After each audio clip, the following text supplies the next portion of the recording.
साथियों नमस्कार, मैं प्रमोद कुशवाहा और आप देख रहे हैं शिक्षक चौपाल का यूट्यूब चैनल। साथियों स्वागत है मेरे इस यूट्यूब चैनल में आप सभी का। आज बात करेंगे समान काम समान वेतन को लेकर मुख्य चर्चा उपेंद्र राय जी से, क्योंकि देखा जाए तो साथियों 3 अक्टूबर 2018 को सुप्रीम कोर्ट ने फैसला सुरक्षित रख लिया था और 3 मार्च 2019 आने को है, लगभग 5 महीने हो गए। लेकिन उससे पहले मेरे इस वीडियो को लाइक कर दें और ये लाल बटन दबाकर मेरे चैनल को सब्सक्राइब कर लें और ये बगल का घंटा का बटन नोटिफिकेशन ऑन कर लें, ताकि जो भी वीडियो डालो उसका नोटिफिकेशन आप तक पहुँचता रहे।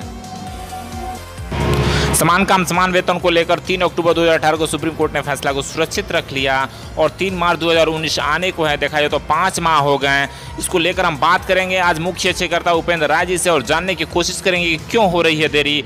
लेकिन उससे पहले मैं बता दूं कि उपेंद्र राय जी के द्वारा सोशल मीडिया पर एक सूचना को संप्रेषित किया गया है, जिसमें बताया गया कि 4 मार्च 2019 को Bihar chamber of commerce Patna में उनके द्वारा वार्षिक सम्मेलन का आयोजन किया जा रहा है, जिसमें BSTSC बिहार माध्यमिक शिक्षक संघर्ष समिति और BTSC बिहार शिक्षक संघर्ष समिति के कार्यकारिणी, राज्य कार्यकारिणी और राज्य सलाहकार समिति व जो भी पटिशनर हैं उनके साथ एक अहम बैठक की जाएगी। बैठक में समान काम समान वेतन की रणनीतियों के साथ साथ भविष्य की योजनाओं और नियोजन उन्मूलन पर चर्चा की जाएगी।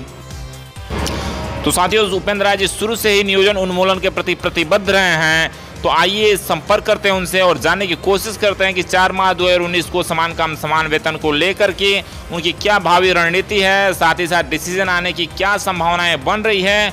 उनसे संपर्क करते हैं और जानने की कोशिश करते हैं।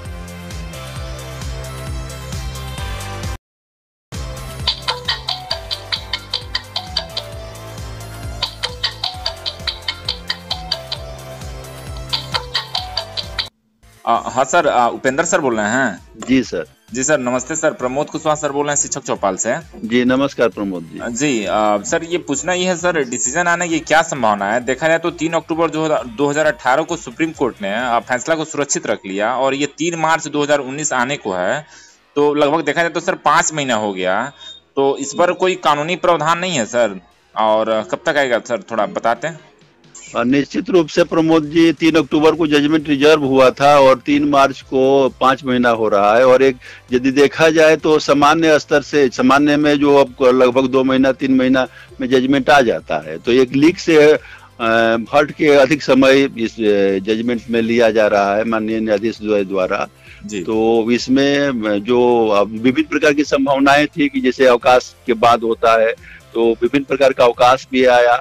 तो इस प्रकार से ये कुछ मतलब एक मिला जुला कर समय से परे बातें जा रही है कि इतना डिले क्यों हो रहा जी। तो लेकिन मिला जुला कर अब क्या कहा जाए, जैसे आपको दुर्गा पूजा की छुट्टी के बाद हुआ कि उसके बाद आएगा, दीपावली की छुट्टी के बाद फिर विंटर वेकेशन आया।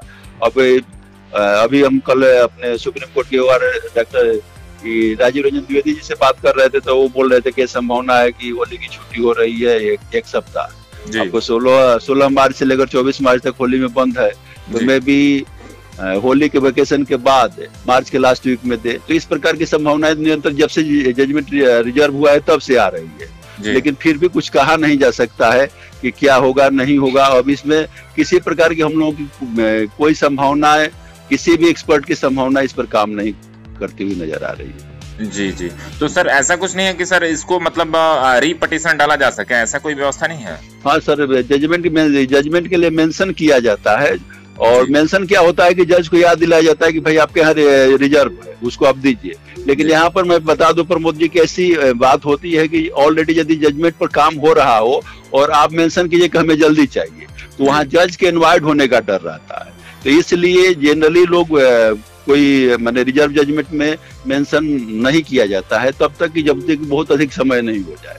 तो मिला जुला कर जो परिस्थिति है, निश्चित रूप से हम लोगों को ऐसा हो रहा है। इसी संदर्भ में हम आपको 4 मार्च को पटना में एक बार अपने संघर्ष समिति की वार्षिक सम्मेलन बुला रहे हैं, वहाँ राज्य प्रतिनिधियों को कॉल किए हैं जी।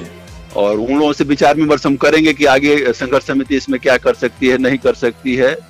और बहुत और सभी मुद्दे हैं जिसमें कि हम अपने राज्य प्रतिनिधियों को, हमारे जो राज्य कार्यकारी परिषद के सदस्य हैं, राज्य सलाहकार परिषद के सदस्य हैं और याचिकाकर्ता जो हमारे केस से संबंधित है 15 पटिशनर से, हम सबको कॉल करके और लोगों के साथ व्यापक विचार विमर्श किया जाएगा। इसके साथ ही साथ जो हमारी संघर्ष समिति की तरफ से जो संघर्ष हुआ है उसमें क्या हुआ है, कितना हम लोग सक्सेस रहे, कितना फेलियर रहे।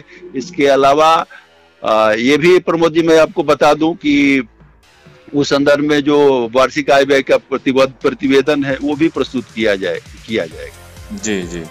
तो मतलब आप सर अपने कमेटी का जो है बिहार माध्यमिक शिक्षक संघर्ष समिति और बिहार शिक्षक संघर्ष समिति का एक वार्षिक सम्मेलन सर 4 मार्च को आप पटना में रख रहे हैं। जी जी। तो वहाँ पे सर नियोजन अनुमोदन से लेकर के आगे की रणनीति, भविष्य की योजनाओं के बारे में, समान काम समान वेतन के बारे में आप अपना विचार विमर्श आप करेंगे?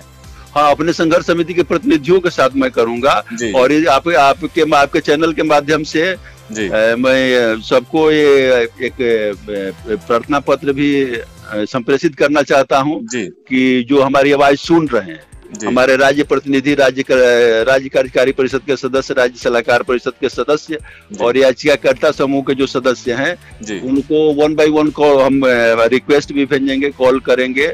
इसके अलावा यदि किसी कारणवश मान लीजिए कि नहीं हो पाया तो इसके आधार पर भी हम उनको आमंत्रित करते हैं। इसके साथ ही साथ अन्य शिक्षक जो हमारे संघर्ष समिति से संबंधित है, जो हमें कोऑपरेट किए हैं जी, और वो भी आ सकते, भाग ले सकते हैं, या अन्य समाज के बुद्धिजीवी वर्ग जो इंटेलेक्चुअल पर्सन है जी, जिनको ऐसा लगता है कि संघर्ष समिति सही काम कर रही है, तो वो भी उसमें भाग ले सकते हैं, अपना सजेशन दे सकते हैं, सलाह दे सकते हैं। और मिला जुला कर स्थिति है कि 5 महीना तक जजमेंट नहीं आया तो इसमें हम क्या कर सकते हैं। और जो संघर्ष समिति का जो वार्षिक सम्मेलन है, तो जो शेड्यूल्ड वर्क है वो तो होगा ही, इसके साथ ही साथ सबसे मेन पहलू है कि 5 महीना में जजमेंट नहीं आया तो इसमें हम क्या कर सकते हैं। इस पर विशेष फोकस करने के लिए ये वार्षिक सम्मेलन बुलाया जाएगा। जी जी जी सर, बिल्कुल सर, आपकी इस बातों को हम शिक्षक पहुंचाएंगे और आशा करते हैं सर कि आने वाले समय में आपके द्वारा, क्योंकि आप मुख्य याचिकाकर्ता रह चुके हैं हाई कोर्ट पटना में, तो आप बिल्कुल ही समान काम समान वेतन के लिए एकदम प्रतिबद्ध हैं, इसमें कोई दुराई नहीं है।